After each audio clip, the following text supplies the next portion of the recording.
Hi, everyone. Welcome to the Home Sweet Home Empower Yourself with Home Ownership course with me and Olivia Paulson from Guild Mortgage. Today, we're going to walk through different options of home buying and then also a little bit about what the home buying process looks like.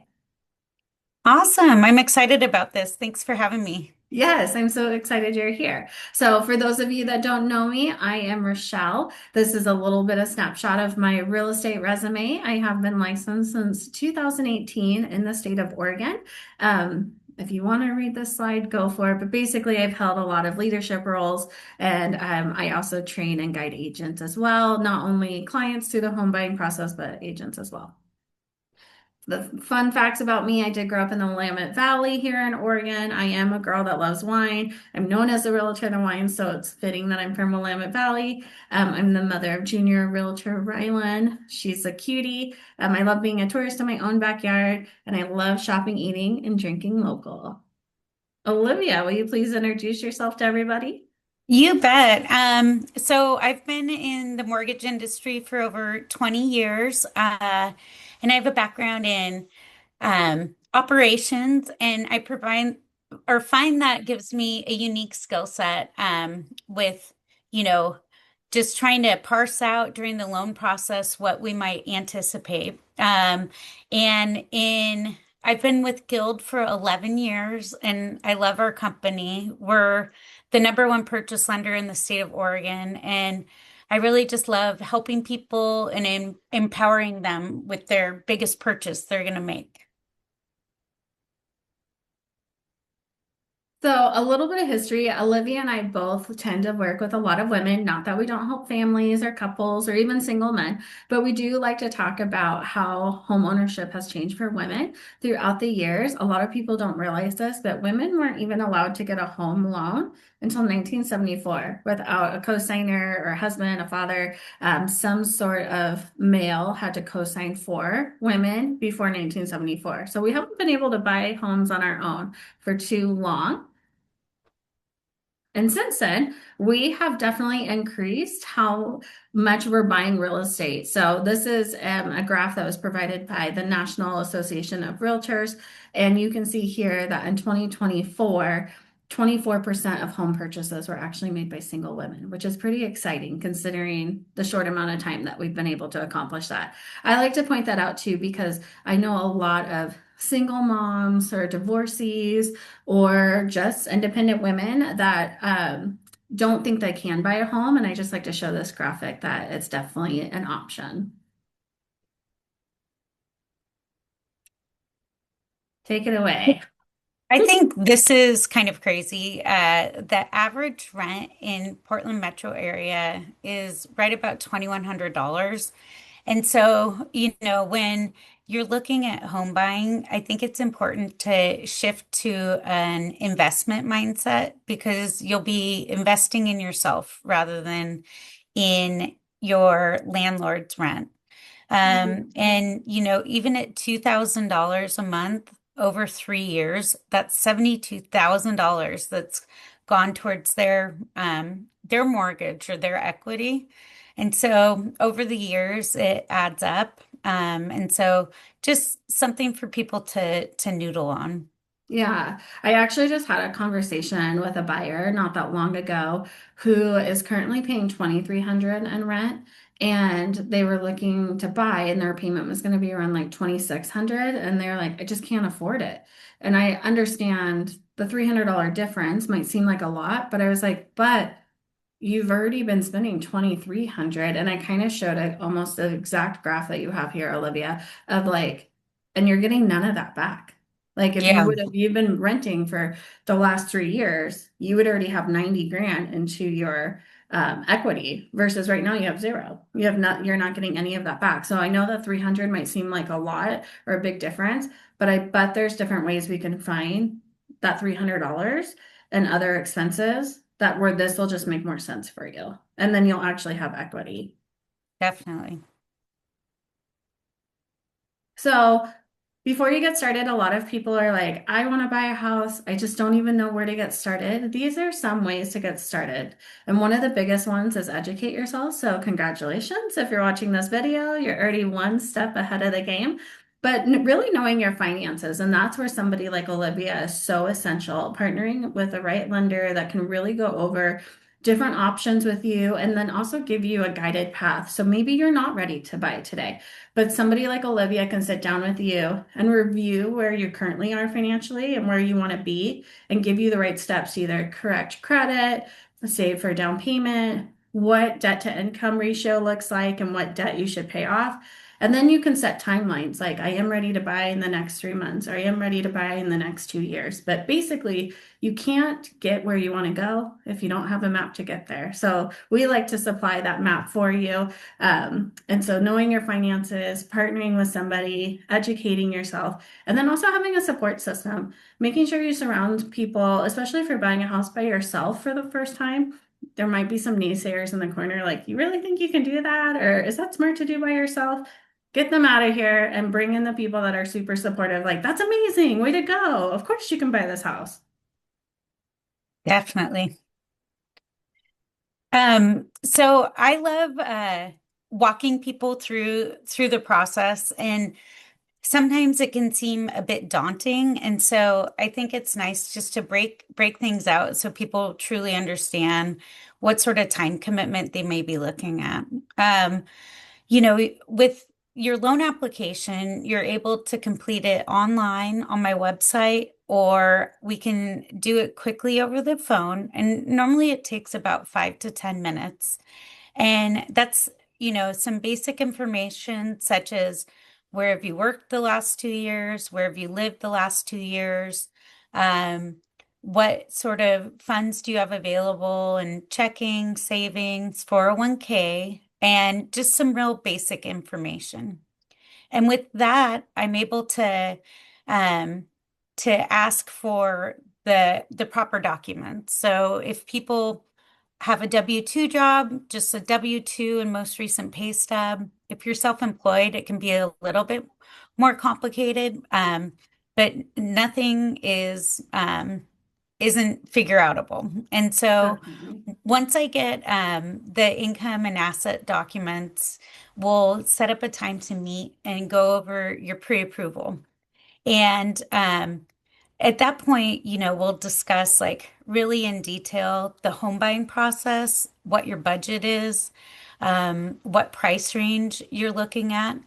And, there's a lot of nuances to it. And so I really love meeting with people to chat with them over it versus just, you know, being a number in the system and here's your pre-approval letter, just because our jobs can be a little bit nuanced around that. Totally. And one thing I want to say too is sometimes people get pre-approved for, I'm just going to throw random numbers out there. Okay. So don't hold me to it. But sometimes someone will get pre-approved for a $700,000 purchase and they really want to be more around 500 because of what their payment would be at 500. So when you just go through a generic program like that online, they don't always take that into consideration. So that's another really strong, valid reason on why you should partner with somebody like Olivia, because she'll understand what your actual goals are and what you're trying to accomplish and what your big picture is. It's also really important to get pre-approved as one of your very first steps in the home buying process after you've already met with Olivia and kind of gone through your plan. Like, does everything look okay as far as credit, debt to income ratio? Is right now the right time for you to buy? Once you have established that, the pre-approval really gives us an idea of where we should start looking for homes. Because the last thing you want to do is look for homes that are not in the price range that you're going to be pre-approved for, whether it's too high or too low. You don't want to be looking at homes in the 300 range if actually you would can shop in the 500 range and vice versa. So it's just really good to know where you're pre-approved.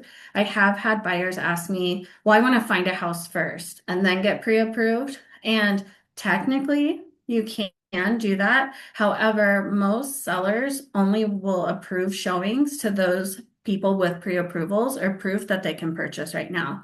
especially if think about if the home is occupied, they have kiddos, they have pets. It's a lot of work for them to get their house show ready and to get out the door without you have done the first process of getting pre-approved. And they just want to make sure if you see it and like it, you can buy it right away. So most will ask, is your client pre-approved? So that's why sometimes if somebody tells you, hey, I can't show it to you until you're pre-approved, it's not just the agent saying that. A lot of time it's coming from the seller. Yeah. That's a good point about them having to be ready every day when they leave to make sure it's like in pristine condition. Yeah.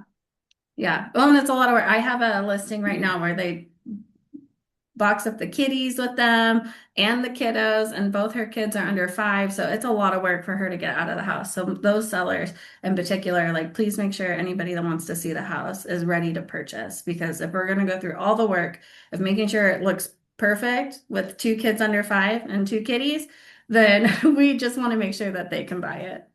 Totally. Um, okay. So once you're pre-approved, you should feel really confident when you go to look at houses with Rochelle. And Rochelle will, send you listings that fit your criteria. And when you find something where you're like, I think this is the one, that's when Rochelle and I will help game plan so we can strategize to get your offer won.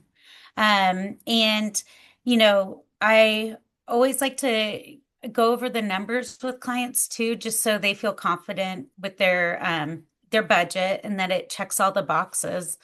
And, sometimes it can be tricky in a competitive market, to make sure your offer is won. And so some different ways or things we've done in the past to be competitive is offer a quicker closing, where typically it's about 30 days, but we can close in as fast as 2 weeks if we need to.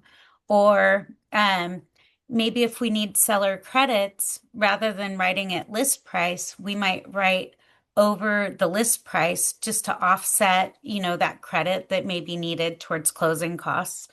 And so we'll strategize together. And when the offer is submitted, that's the first point of negotiation, where we're letting the buyer or the seller know, hey, here's what we'd like to buy the property for. Here's how many days we will close in. Here's what we're needing from you, whether that be, the drapes that are on, up, or do we need seller credits, or do we need the washer and dryer? There's all sorts of things for us to negotiate. And once the offer is accepted, that's when we issue loan disclosures. And the loan disclosures are pretty boilerplate. They have the application information in addition to information on the loan. And typically, those are issued within about 24 hours of offer acceptance. And you also, the clock starts ticking to get your earnest money in. And is it 3 days, Rochelle, they have to get it over to escrow? Yeah, unless it's written in the contract otherwise. Yeah. You and I had clients back in the fall where their earnest money was coming from a special program. And so we wrote 5 days, 5 business days in the contract just to make sure the money had time to transfer from one program over to escrow. So, but in Oregon, again, we are both licensed in Oregon and we're speaking specifically to Oregon. In our contract, our real estate contracts, it does say 3 business days unless otherwise indicated. Noted. Yeah. And typically it's anywhere from $1,000 to 1% of the purchase price. Again, part of the offer that's written. And that's held by escrow. And escrow is a independent third party where the earnest money is showing the seller intention. You have good intentions to buy their property. And so escrow holds those funds, and in the long run, they're applied towards your down payment and closing costs. But should there be a sale fail outside of the inspection window, then potentially the seller may keep that earnest money. Yeah. Um, And I've been a licensed agent for 8 years. I've only had a seller keep earnest money one time, and it was because the buyer got cold feet the day before closing, and they backed out at no fault of the home. And they just admitted, like, I got cold feet. I don't want to go through with it, and the seller can keep the earnest money. So the earnest money the seller got to keep as almost like an apology for sorry for getting you off the market Yeah, for 30 days and not staying committed to the offer that I presented to you. yeah. Yeah, it's really rare that a buyer would not get it, but I could see in that circumstance why they would. Yeah. Um, So once the offer is accepted, the 10-day inspection period starts, and Rochelle will help you find an inspector, to get on the roof, get in the basement, and just really make sure that the home's in good working order. Um, every home has something wrong with it, even new construction. And so I would say any health or safety issues are a discussion for repair, but cosmetic stuff, paint color, that sort of thing, you're not going to really have a seller fix anything for you with those. Yeah, I was actually just explaining this yesterday. If you were to walk into a home and you're like, whoa, these are Pepto-Bismol pink walls, and I don't want that, that's you would address that in the offer, like the initial paperwork, because it's cosmetic. Like, hey, we like the house, but we are going to have to paint the walls. We know paint's going to cost about this, so we're offering this price because we already know that we're going to paint. But you can't then ask for it in a repair addendum or through the repair process because it's not actually a thing that's wrong with the house. It's a cosmetic thing. So carpet, wall colors, if sinks, fixtures, light fixtures, even though they might not be your aesthetic, if they're in working condition and they're safe, they wouldn't be put on a repair addendum. Yeah. But yeah, in the inspection period, we sometimes see some additional credits provided or negotiations happen then. But once we know that the property is in good working order, that's when we, the lender, order an appraisal report. And it's a independent third-party valuation of the property to make sure we're loaning on a property that's worth the purchase price, and then our buyers are buying a property that's worth it. We'll have underwriting review everything. We issue the closing disclosure about a week before closing, and then you still sign in person. People go to escrow and sign on the dotted line. And, um, the signing doesn't necessarily happen on the day of closing. We can have people sign early, and then the home is yours around 5 o'clock the day of closing once it's recorded with the county. Yeah. Um, this is a little bit more facts about the home buying process, especially if you are a female. We kind of touched about on it earlier, but we are growing in the market as one of the main buyers. And then a lot of women don't realize how much home ownership can impact them financially and build wealth for their families. And so these are just some highlights of like real estate does appreciate over time, meaning your home can increase in value, allowing you to build equity. Owning a home also provides stability and freedom to create living space that reflects your personal style and needs. As a homeowner, you also have access to tax benefits as of today. You never know if you watch this video in 10 years. I don't know what the laws are going to be in 10 years, but Yes. that's the thing about YouTube. You might see this in a couple years. We are recording in May of 2026. So, but yes, as of today, you get access to tax benefits and things like that. And then overcoming, um, financial challenges, even though a lot of times we are still trying to get the same amount of wages and all of those things, women are still qualifying for loans. So again, this video is obviously for everybody, but we have seen that a lot of single females hesitate to buy because they just don't believe that they can. And so Olivia and I really want to support you, and we know that you can buy.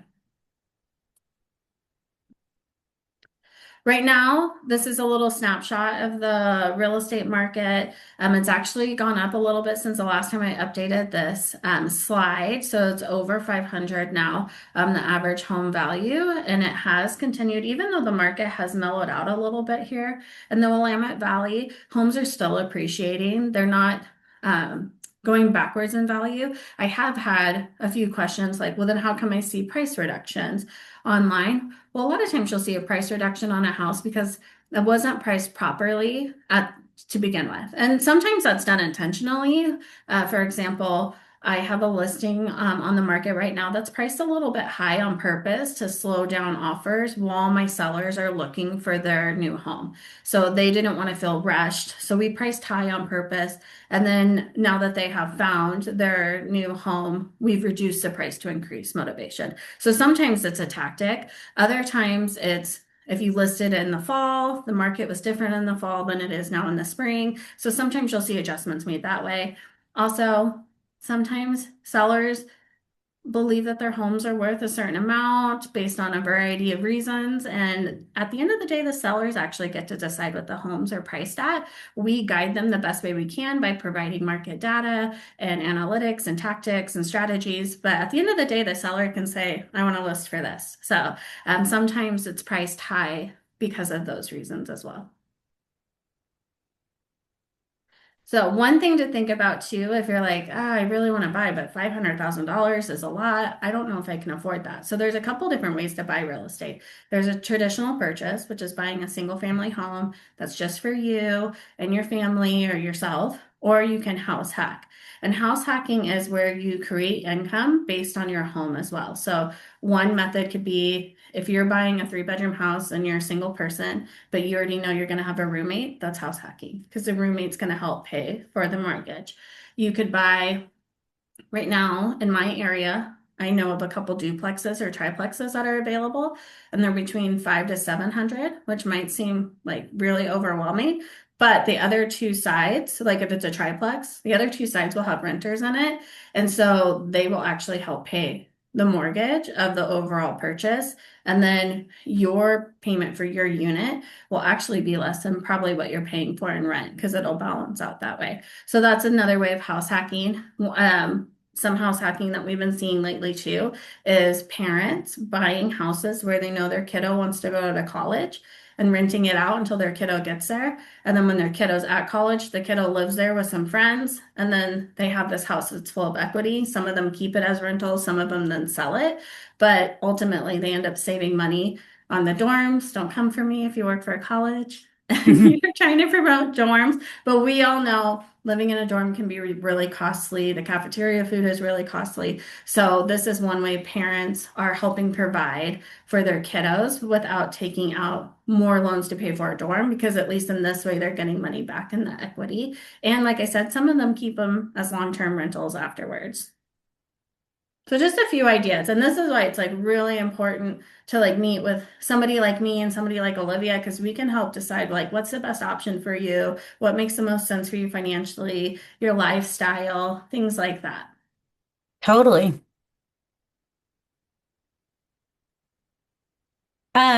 So I am super passionate about helping first-time homebuyers get their foot in the door.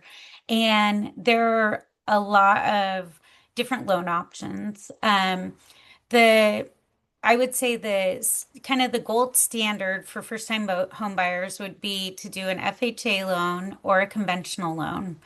And with both of those, you can do a down payment assistance to help with either down payment or closing costs. Um, and in Oregon, we have a lot of great loan programs that we can tap into. And a conventional loan tends to be better for people who like maybe have more down payment to utilize, or if if they don't, the mortgage insurance will be removed from the loan payment once you've made 24 payments and you have 20% equity. So mortgage insurance is required on loan. Let me start over on this, Rochelle. Okay, Sorry. Uh, that's okay. So um both Rochelle and I are super passionate about helping first-time home buyers. And oftentimes there's a myth that you have to have 20% down to purchase a Mhm. home. And if there's a will, there's a way. And there are tons of down payment assistance programs, especially here in Oregon. Um, but the four most typical types of loans that I tend to see are conventional, FHA, VA, and USDA. USDA is for rural areas, so that includes out, by Canby, more towards Sandy, Damascus area, Forest Grove, so on the um, outside the urban growth boundary, essentially. Um, and then a VA loan is for veterans, and we're lucky enough in Oregon where we also have a specialty VA loan through the state as well. And the reason I love VA loans is you can do 100% financing, which can be a really great option. FHA is a very popular loan program for first-time home buyers, and it allows for people with more challenged credit to purchase, and it has higher debt to income ratio. I won't bore you guys with a calculation of that, but essentially, if you're pushing the threshold of your budget, we may take a look at doing a FHA loan over a conventional loan. And conventional loans are backed by Fannie Mae and Freddie Mac, which are government service entities. And they have a minimum 3% requirement. Again, we compare it with down payment assistance. And the thing I like with the conventional loans versus FHA is if you put less than 20% down, there's a requirement for mortgage insurance. But with conventional loans, that portion of the payment can be removed once you have 20% equity and you've made 24 payments.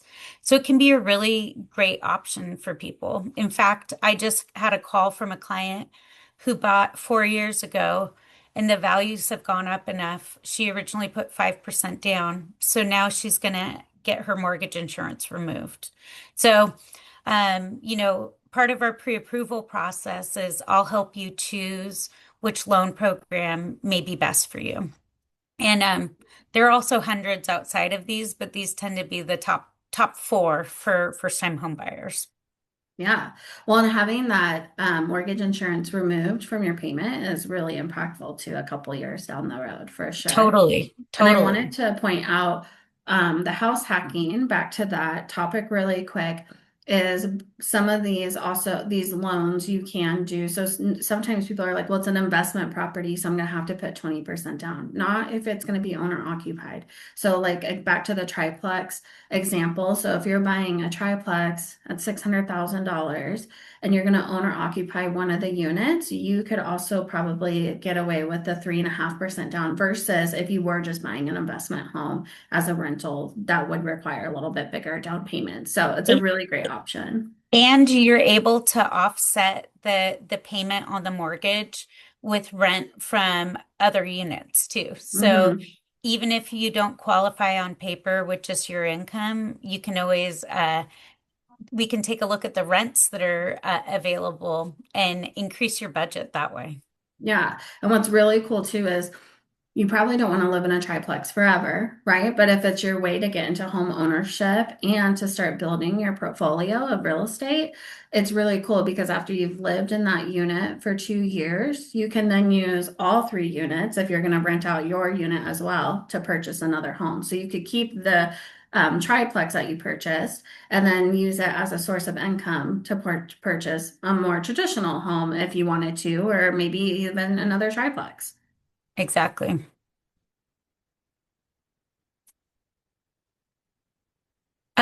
These are just a few of the first-time homebuyer programs that are available. The one that I'm a big fan of is our Oregon First Home, and there's down payment assistance associated with it.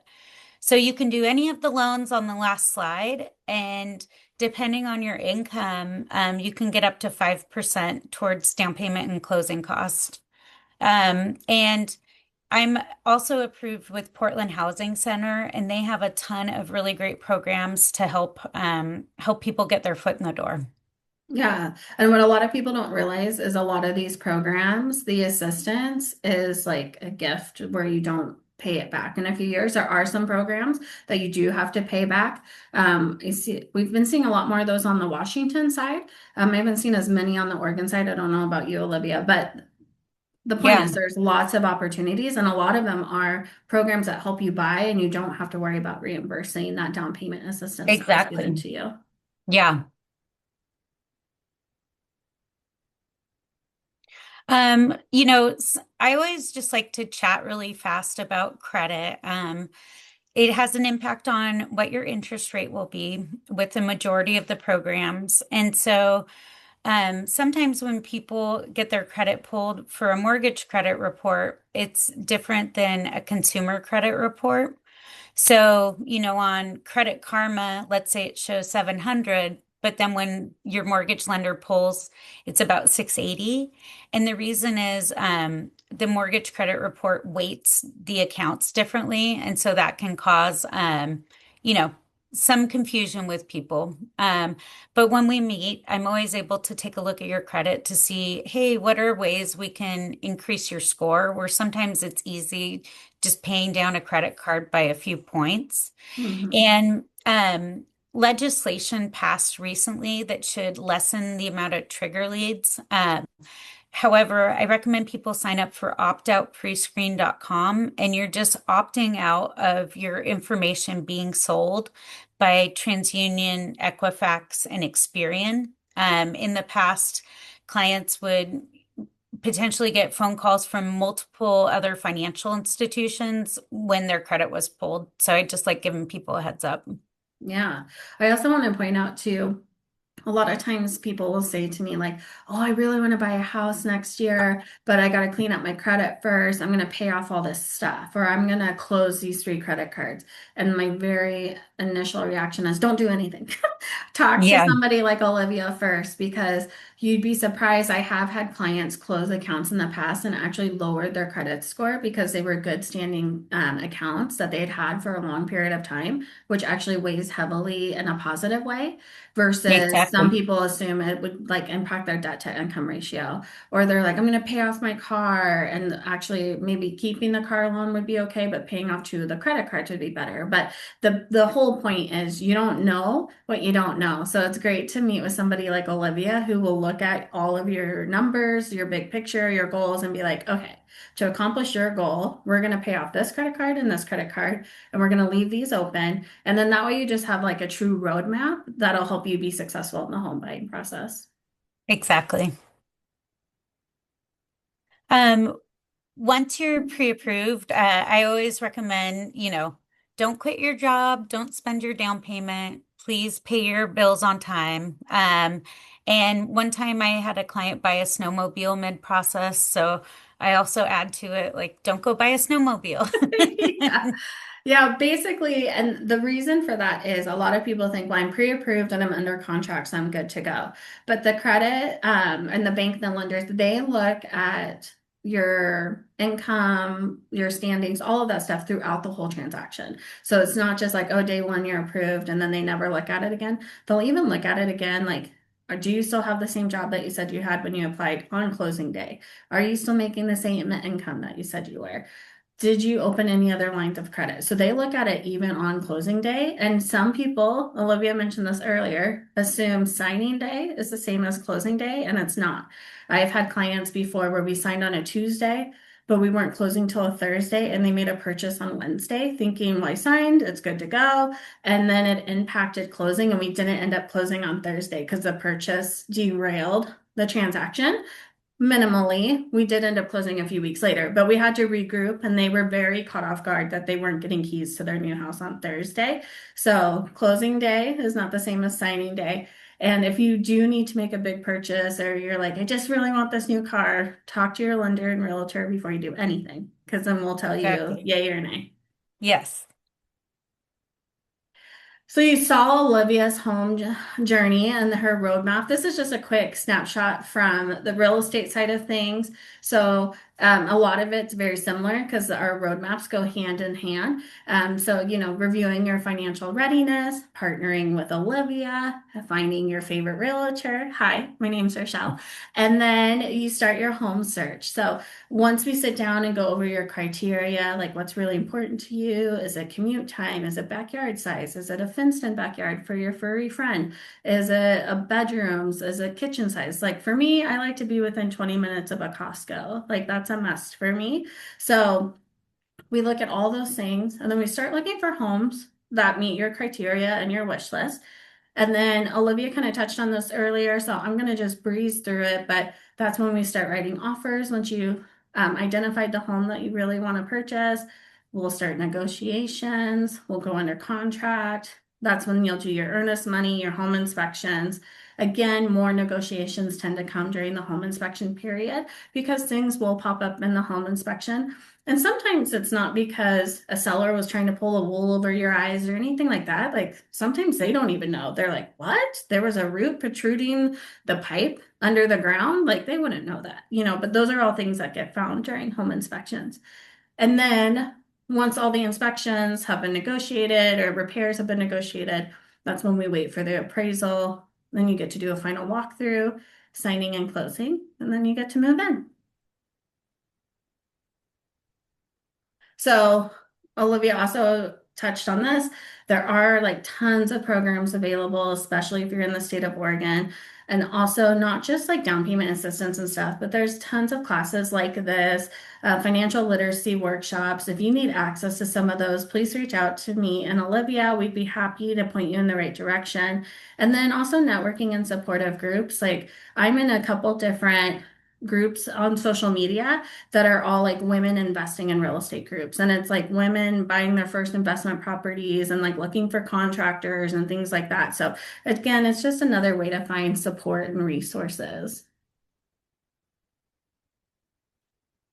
And I know it kind of feels like I'm beating a dead horse with the single women buying, but I just really want you to know that you can do it. A lot of times we are risk averse as women. It's in our nature to avoid risk. And so don't think of buying a home as a risk. Think of it as an investment and a way to help protect your family.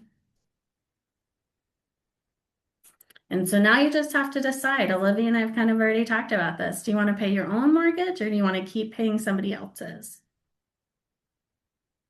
Also, if you've enjoyed this video or you found this really informative, please connect with me. I will also get you in touch with Olivia. I do have a podcast called The Realtor Who Wines, where I have conversations like this with industry professionals and then also winemakers and business owners and things like that. But I would love to see you virtually outside of this video.